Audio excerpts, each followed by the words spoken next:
देखिए आज हम टॉपिक पढ़ेंगे ईथर। और ईथर के नामकरण को हम पढ़ चुके हैं। ईथर का नामकरण हमने पढ़ लिया है कि ईथर का किस तरह से हमने नामकरण किया था।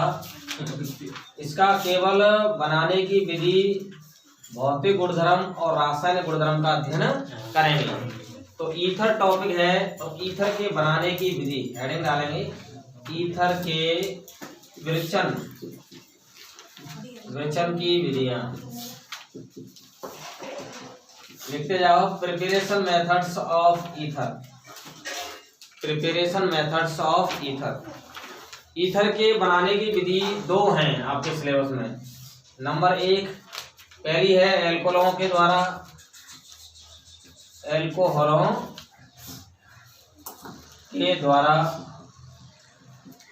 के द्वारा और दूसरी है विलियमसन ईथर संश्लेषण। विलियमसन ईथर संश्लेषण, ठीक है। ये दोनों हैं, पहली तो एल्कोहल के द्वारा है, दूसरी विलियमसन ईथर संश्लेषण, ठीक है। फर्स्ट जो प्रिपरेशन मेथड्स है ईथर की बाय एल्कोहल और सेकंड है विलियमसन ईथर सिंथेसिस। कौन सी? विलियमसन ईथर सिंथेसिस, ठीक है। फर्स्ट कौन सी है? By alcohol.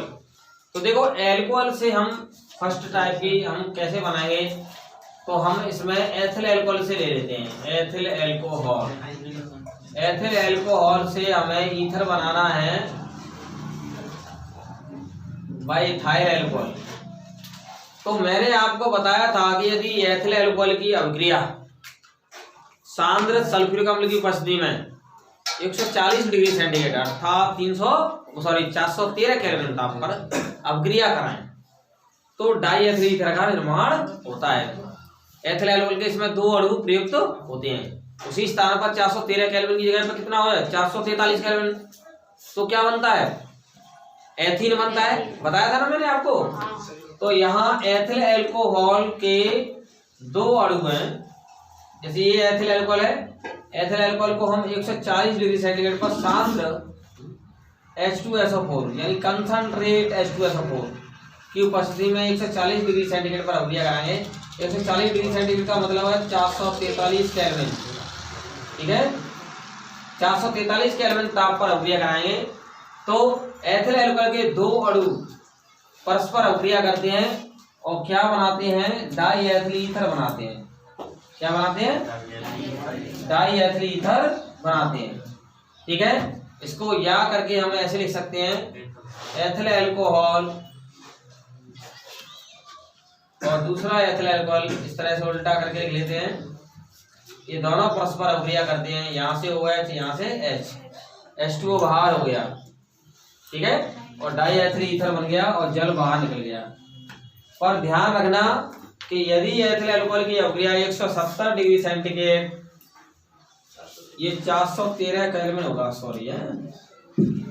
यदि 170 डिग्री सेंटीग्रेड अथवा 443 केल्विन ताप पर अभिक्रिया कराना है तो विलोपन अभिक्रिया एथिल एल्कोहल की होकर एथीन बनता है। क्या बनता है? एथीन। मैं तुलनात्मक रूप से बता चुका हूँ। तो यहाँ टेम्परेचर पर ध्यान देना, 140 में 273 जोड़े तो 413 केल्विन होगा, ठीक है। तो इस पर एथिल एल्कोहल के दो अणु आपस में रिएक्शन करते हैं और जल अणु का निष्कासन होता है और क्या बनता है? Die ethyl ether. क्या बनता है? डाई एथिल ईथर का निर्माण होता है, जिसका IUPAC नाम है एथॉक्सी एथीन। चलो लिखो, इसमें थोड़ा सा लिख लो। एथिल एल्कोहल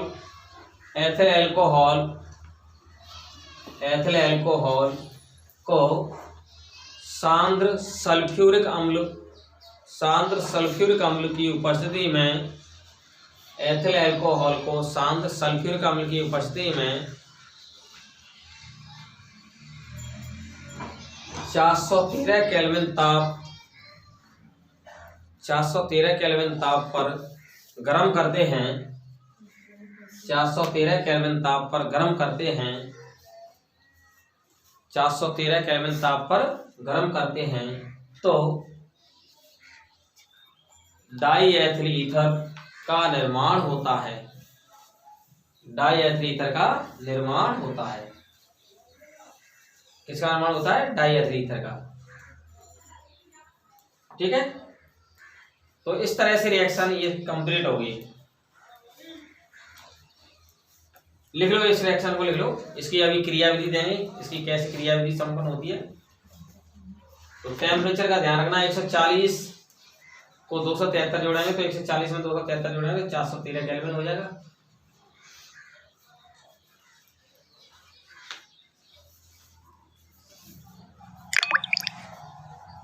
और इसी स्थान पर 170 डिग्री सेंटीग्रेड अर्थात 443 केल्विन है, तो एथिल अल्कोहल में से जल अणु निकल गया, एक अणु में से एथीन बनेगा। क्या बनेगा?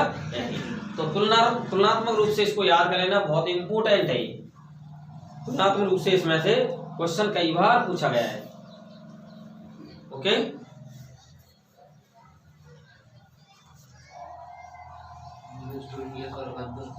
बेटा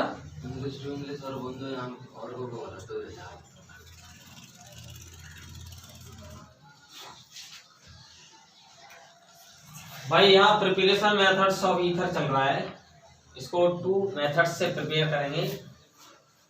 बाय अल्कोहल और सेकंड है Williamson ether synthesis. By alcohol, ethyl alcohol 2 mole of ethyl alcohol in presence of concentrated sulfuric acid at 140 degree centigrade, that is 413 Kelvin temperature, to give diethyl ether, that is ethoxyethane IUPAC name, after removal of H2।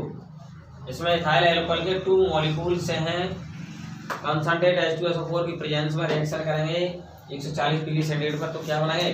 Diethyl ether. इसमें ethyl alcohol के 2 अणुओं में इस तरह से जल का अणु का निष्कासन होता है, वाटर मॉलिक्यूल्स का। अब देखो इसकी क्रियाविधि कैसे देंगे बेटा, है क्रियाविधि देख लेते हैं। इसमें जो एथिल अल्कोहल है, सांद्र H2SO4 से प्रोटॉन प्राप्त होगा। क्या प्राप्त होगा? प्रोटॉन। क्रियाविधि लिखो, इसकी क्रियाविधि, क्रियाविधि मैकेनिज्म। क्रियाविधि को क्या कहते हैं? मैकेनिज्म। इसमें फर्स्ट स्टेप में जो H2SO4 है वो H प्लस आयन देगा। क्या देगा? वो HSO4 माइनस बनेगा। अब जो H प्लस आयन जो बना है वो इथाइल अल्कोहल से प्रोटोनीकरण करेगा। क्या करेगा? प्रोटोनीकरण करेगा। और प्रोटोनीकरण करके क्या बनाएगा? प्रोटोनित अल्कोहल बनाएगा। क्या बनाएगा? देखिए ये 3 स्टेप दे रखे हैं। इसके कितने दे रखे हैं बुक में? 3 स्टेप दे रहे हैं। तो फर्स्ट में प्रोटोनीकरण हो रहा है। क्या हो रहा है? प्रोटोनीकरण। और प्रोटोनीकरण होगा तो इस तरह से यहाँ से 2 इलेक्ट्रॉन H प्लस ले लेगा और बदले में अपना प्लस इस ऑक्सीजन को दे देगा और क्या बन जाएगा? प्रोटोनित अल्कोहल बन जाएगा। प्रोटोनित अल्कोहल, इसको एथिल ऑक्सोनियम धायन भी बोल सकते हैं। प्रोटोनेटेड अल्कोहल बन जाएगा और एथिल ऑक्सोनियम धनायन बन जाएगा। क्या बन जाएगा? एथिल ऑक्सोनियम धनायन बन जाएगा। ठीक है, इथाइल ऑक्सोनियम धनायन बन जाएगा। सेकंड स्टेप में क्या होगा? जो एथिल ऑक्सोनियम धनायन बना है यानी प्रोटोनित अल्कोहल बना है, इस प्रोटोनित अल्कोहल पर ऐसे इसको लिख लेते हैं, एथिल अल्कोहल का एक और अणु अभिक्रिया करेगा। ऐसे ये पद कैसा होता है? धीमा पद होता है।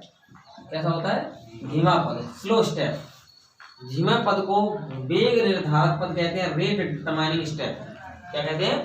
रेट डिटरमाइनिंग स्टेप कहते हैं। और कैसी रिएक्शन होगी? देखिए यहाँ से ये बॉन्ड कमजोर होगा क्योंकि ऑक्सीजन पर धनावेश आ जाएगा तो ये बॉन्ड कमजोर हो जाएगा, प्लस इस CH2 पाएगा। अब इस CH2 पे प्लस आएगा तो यहाँ से ऑक्सीजन से इसका इस CH2 पर आक्रमण होगा। आ रही बात समझ में? मैंने आपको बताया कि अधिक विद्युतीय तत्व पर धनावेश आ जाता है तो वो क्या होता है? कमजोर हो जाता है, वो अस्थायी हो जाता है। तो नजदीक बंध को तोड़ेगा, दोनों हाइड्रोजन के बंध को नहीं तोड़ेगा क्योंकि वो तो दोनों समान है। इसको तोड़ेगा तो ये परेशान होगा, ये इसको तोड़ेगा तो ये परेशान, यानी तुलना कर लेगा तो फिर ये वाला CH2 और O के बीच का बंध ये टूटेगा और दोनों इलेक्ट्रॉन ये ऑक्सीजन पर चले जाएंगे तो जल अणु तो बाहर हो जाएगा, जल अणु बाहर हो गया। ठीक है, अब बात ये है कि जल अणु ये बाहर हो गया तो इसमें ये ऑक्सीजन से इस पर आक्रमण करेगा तो क्या बनाएगा, CH3 CH2 ऑक्सीजन से इस पर आक्रमण करेगा तो ये बनाएगा इस तरह से। ये H है ये ऊपर हो जाएगा, ये H ऊपर हो गया इसके और 2 इलेक्ट्रॉन से CH2 से बंद बना लिया। ये जो प्लस था CH2 पर आया, इस बंध में 2 इलेक्ट्रॉन थे इस पर पहुंच गए। ठीक है,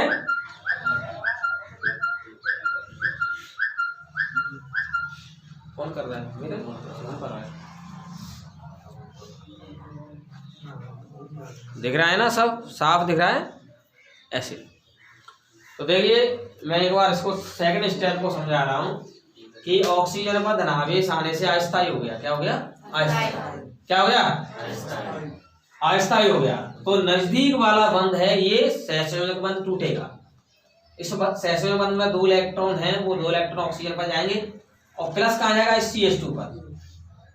ठीक है, और प्लस CH2 पर जाएगा और ये प्लस इसको दे देगा फिर ऑक्सीजन को, 2 इलेक्ट्रॉन लेकर के बंध बना लेगा।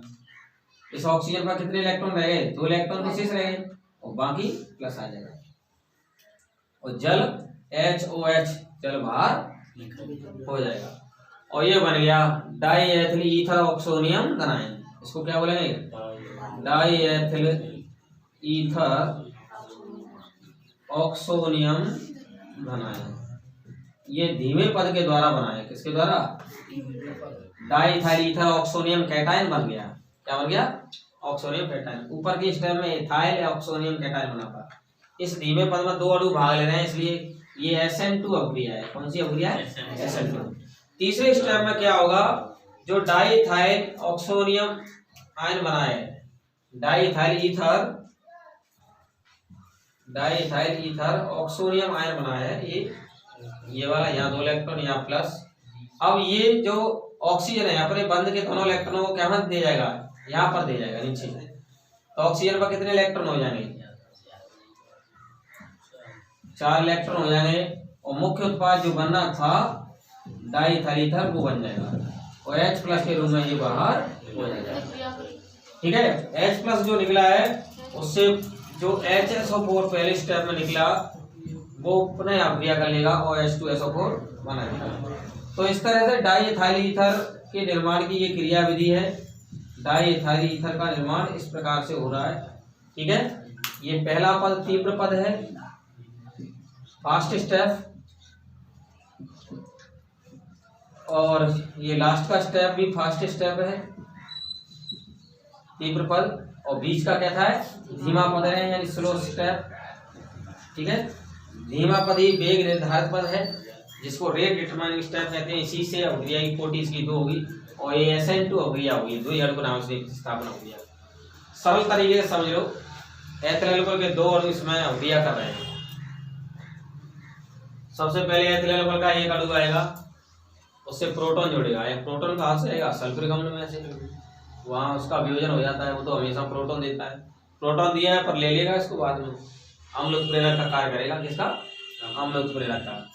तो प्रोटॉन H प्लस इसको दिया एथिल अल्कोहल को और इसमें से 2 इलेक्ट्रॉन लेकर के बंध बना लिया और प्लस अब बदले में इस ऑक्सीजन को दे दिया और एथिल ऑक्सोनियम धनायन बन गया यानी प्रोटोनित अल्कोहल बन गया। ये प्रोटोनित अल्कोहल फिर यहाँ पर लिख दिया।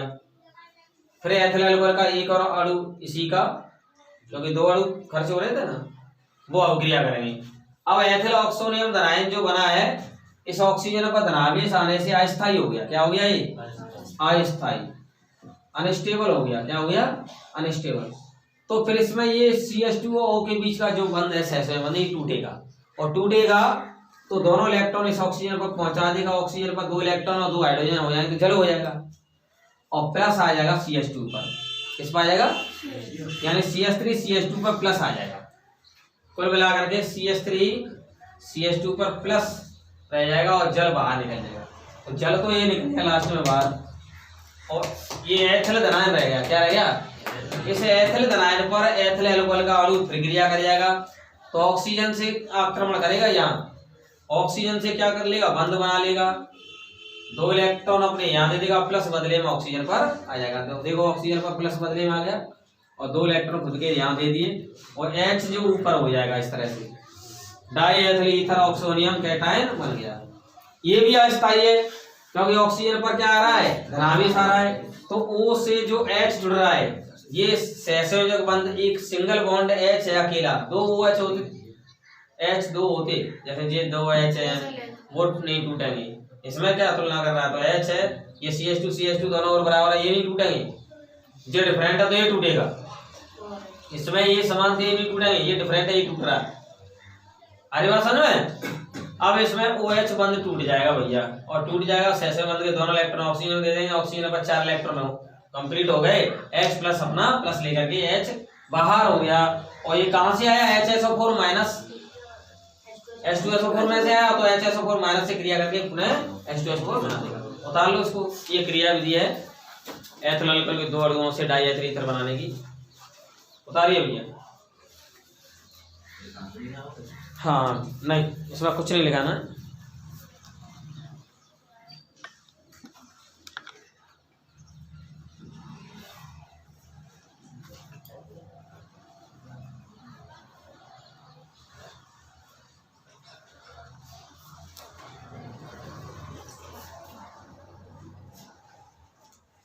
तो इस तरह से डाई एथिल ईथर यानी एथिल अल्कोहल के 2 अणुओं से डाई एथिल ईथर के निर्माण की क्रियाविधि इस प्रकार से दी गई है।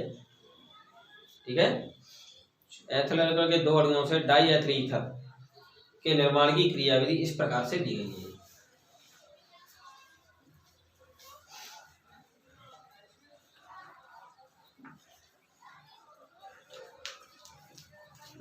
लिख लो एक बार, फिर समझा दें इसको।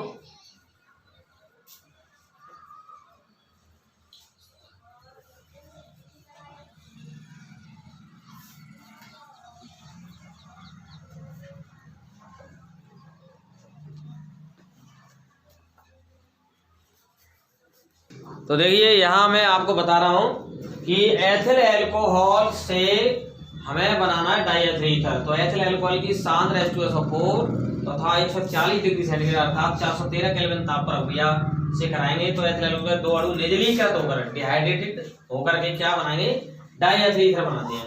तो इसकी जो क्रियाविधि है, मैकेनिज्म है, तो इस तरह से होती है कि सबसे पहले पहले पद में H2SO4 जो सल्फ्यूरिक अम्ल है प्रोटॉन दे देता है और HSO4 माइनस यानी बाइसल्फेट, HSO4 माइनस का नाम क्या है, बाइसल्फेट ऋणायन, बाइसल्फेट ऋणायन में, ऋणायन का मतलब बाइसल्फेट एनायन, बाइसल्फेट एनायन में चेंज हो जाता है और प्रोटॉन दे देता है। प्रोटॉन का अब एथिल अल्कोहल के अणु पर प्रोटोनीकरण होता है, इसको क्या कहते हैं, इस स्टेप को प्रोटोनीकरण कहते हैं। H प्लस जुड़ेगा तो कहाँ जुड़ेगा, जो इथाइल अल्कोहल में ऑक्सीजन पर 2 इलेक्ट्रॉन ऊपर नीचे 2 इलेक्ट्रॉन है, उनमें से नीचे वाले 2 इलेक्ट्रॉन क्या है, ऊपर वाले 2 इलेक्ट्रॉन किसी से इलेक्ट्रॉन लेकर के सहसंयोजक बंध बना लेगा और बदले में क्या दे देगा, प्लस दे देगा।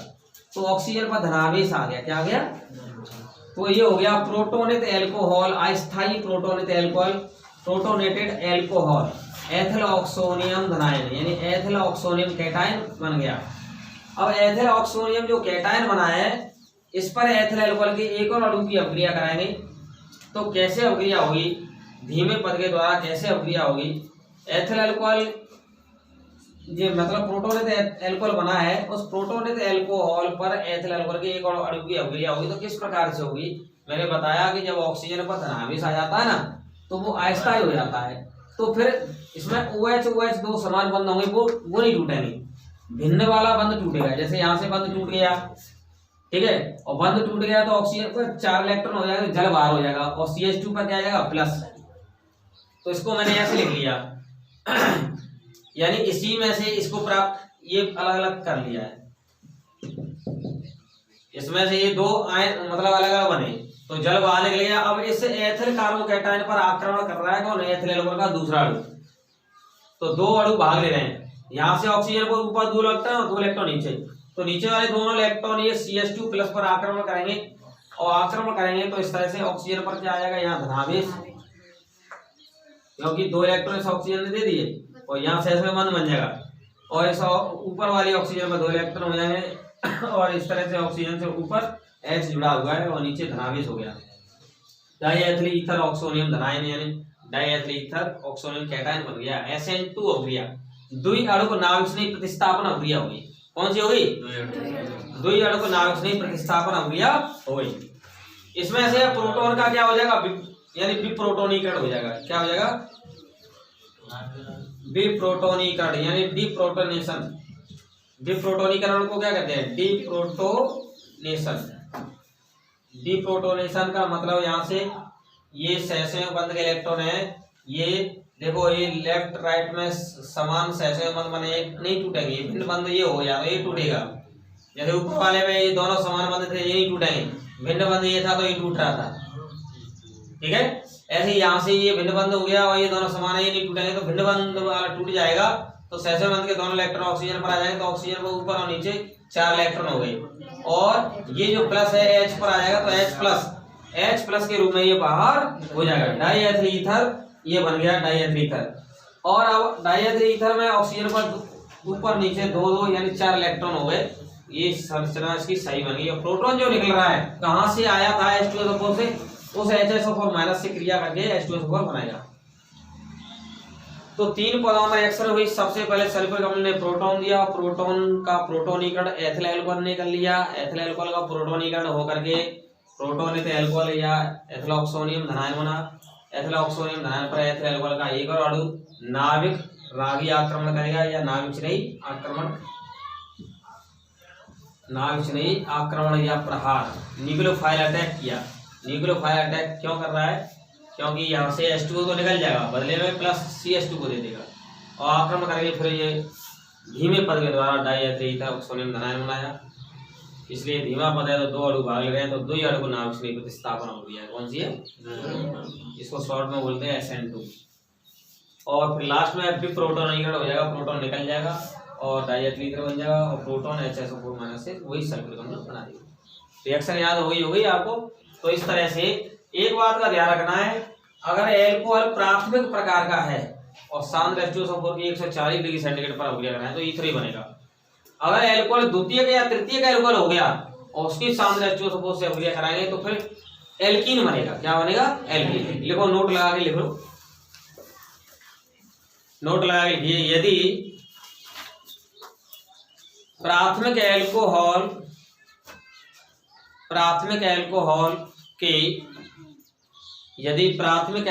के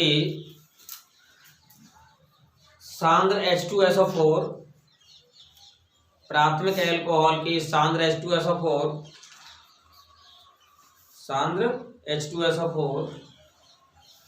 के साथ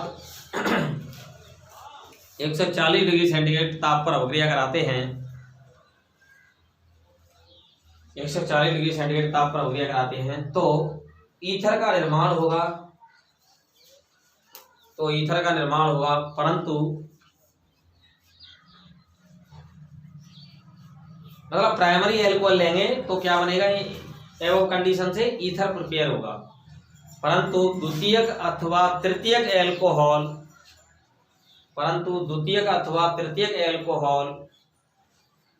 सेकेंडरी और टर्सरी एल्कोहल, द्वितीयक अथवा तृतीयक एल्कोहल की